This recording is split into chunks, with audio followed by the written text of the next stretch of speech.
అసలు మంచు ఫ్యామిలీలో ఏం జరుగుతుంది? మంచు ఫ్యామిలీకి సంబంధించి ఇప్పటి వరకు ఎన్నో వివాదాలు బయటికి వచ్చాయి.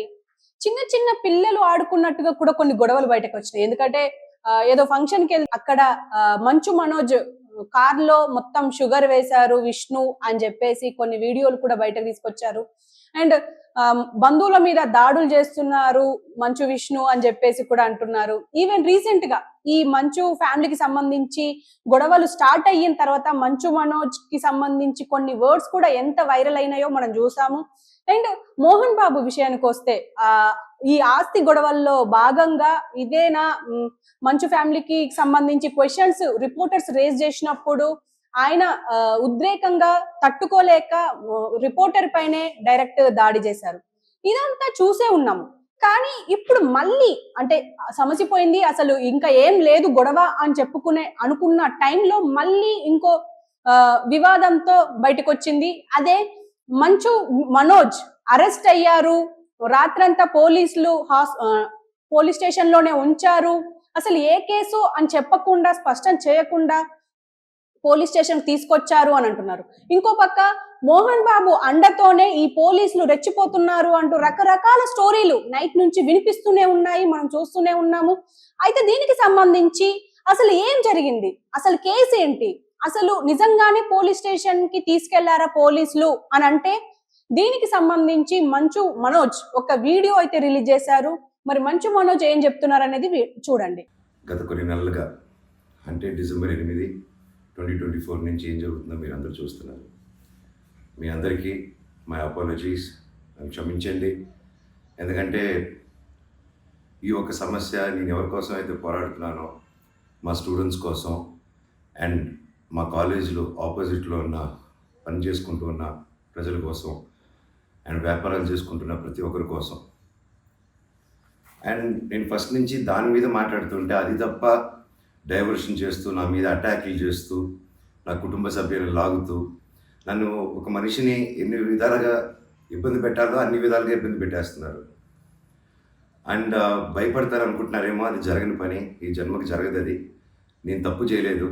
నా మీద నా భార్య మీద దాదాపు 32 కేసుల వరకు వేశారు. 32 కేసులు ఢిల్లీ నుంచి వాళ్ళ మనుషులతో, తిరుపతి నుంచి, హైదరాబాద్ నుంచి, ఎన్ని కోర్టులు ఉంటే అన్ని కోర్టుల నుంచి, ఎన్ని కలెక్టర్ ఆఫీసులు ఉంటే అన్ని కలెక్టర్ ఆఫీసుల నుంచి, అండ్ అన్ని బోగస్ కేసులే.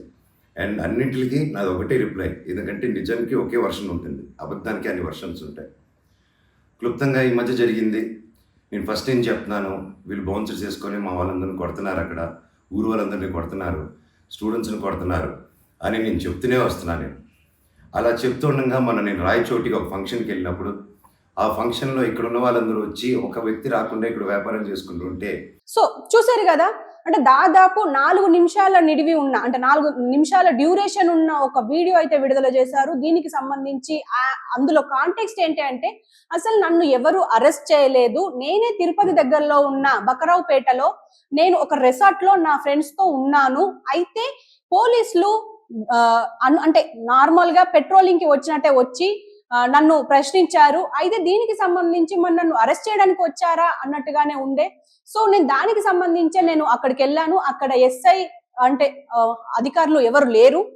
సిఐ వచ్చే వరకు వెయిట్ చేసి అతనితో మాట్లాడి వెళ్ళాను అని చెప్పేసి అంటున్నారు. మనకు ఒక వీడియో కూడా వైరల్ అవుతుంది. ఆ వీడియో ఏంటంటే పోలీస్ స్టేషన్ లో మంచు మనోజ్ ఉన్నారు అని చెప్పేసి మనకు ఒక వీడియో నైట్ నుంచి హల్చల్ అవుతుంది. ఆ వీడియో కూడా మీకు ప్లే చేస్తాం విజువల్స్ లో, అది కూడా చూడండి. అండ్ అక్కడ సిఐతో మాట్లాడుతున్నట్టు ఇంకా ఇతర అధికారులతో మాట్లాడుతున్నట్టు అయితే ఉంది. అయితే దీనికి సంబంధించి మంచు మనోజ్ స్పష్టత అయితే ఇచ్చారు.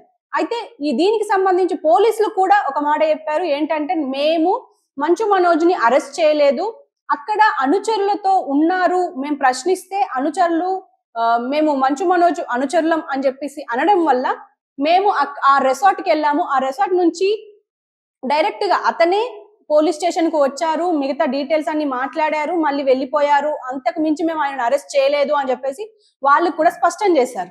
కానీ ఇదంతా డ్రామా కావాలనే క్రియేట్ చేశారు మంచు మనోజ్. ఎందుకంటే నేను తిరుపతిలోనే ఉన్నాను, శాంతినికేతన్ కి సంబంధించి యూనివర్సిటీకి సంబంధించి చాలా అరాచకాలు ఉన్నాయి, ఆ అరాచకాలు బయట పెట్టడానికే నేను ప్రయత్నం చేస్తున్నాను అంటే ఆ వీడియోలో కూడా అదే ఉంది.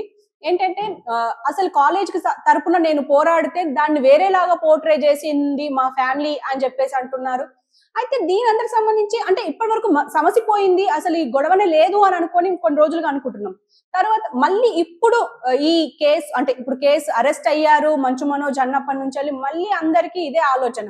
మళ్ళీ పెద్ద గొడవ అవ్వబోతుందా మంచు మనోజ్ ఫ్యామిలీలో ఈ గొడవ స్టార్ట్ అవ్వబోతోందా అని చెప్పేసి అయితే అనుకుంటున్నారు.